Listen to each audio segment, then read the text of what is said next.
আসসালামু আলাইকুম। এস.এন. রোজি কুকিং চ্যানেলে সবাইকে স্বাগতম। শীতকালীন সবজি দিয়ে একদম ফাটাফাটি আজকে একটা লেটকা খিচুড়ি, মানে নরম খিচুড়ি, পাতলা খিচুড়ি, যে যেভাবে বলেন খিচুড়ি রান্না হবে। মুগ ডাল আর মসুরের ডাল একসঙ্গে হালকা করে ভেজে নেওয়ার পালা।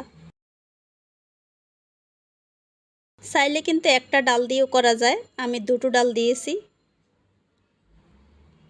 সবজি নিয়েছি অনেক কিছু, দেখতেই পাচ্ছেন একদম ডালা ভরা সবজি।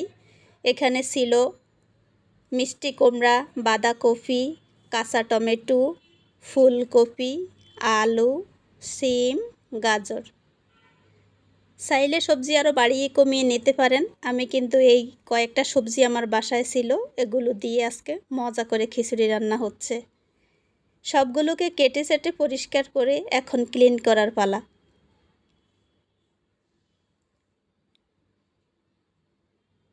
ডাল আর সবজি একসঙ্গে এখন ধুয়ে বসিয়ে দিব।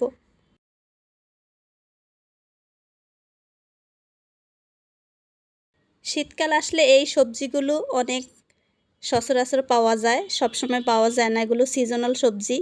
তাই এই সবজিগুলো দিয়ে খিচুড়ি কিন্তু অনেক বেশি মজার হয়। সকালের ব্রেকফাস্ট একদম গরম